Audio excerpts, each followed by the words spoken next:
mes amis, chocolate. Ce matin, c'est dimanche et je vais faire une cuisine assez légère, comme d'habitude. Et je vais vous dire comment éviter de faire tout le temps les fritures, machin, truc et tout. Ça fatigue parfois.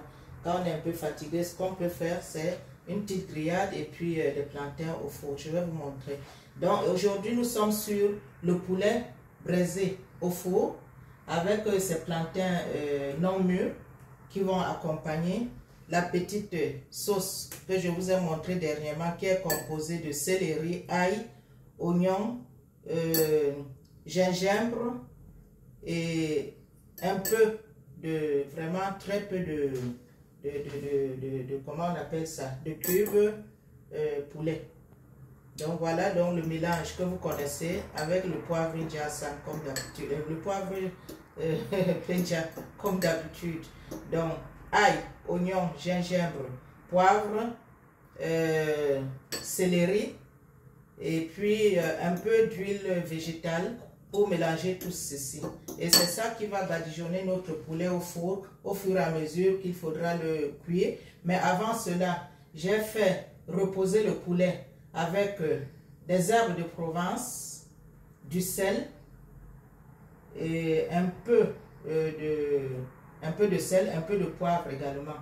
Donc je l'ai laissé reposer pendant 2 heures puisque je n'étais pas pressée de commencer la préparation. Ici nous avons du paprika qu'on va ajouter à notre mélange sur notre poulet et nous avons la fameuse poudre de, comment dirais-je, soya qu'on trouve dans toutes les boutiques exotiques. Je vous ai montré cette poudre hier déjà quand on faisait notre soya maison.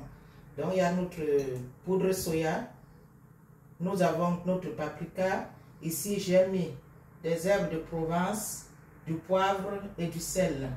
Et là nous avons notre plantain que j'ai blanchi très rapidement à l'eau chaude, donc légèrement bouilli et que nous avons également mettre au four tout à l'heure. On commence donc. Là, je vais vous donc montrer le poulet tel que je vous ai dit, que nous allons mettre sur notre plateau qui va au four. Le poulet que nous avons laissé reposer pendant 2 heures avec toutes ces épices là que j'ai énumérées. Voilà, que j'ai blanchi très légèrement également. Ici, voilà.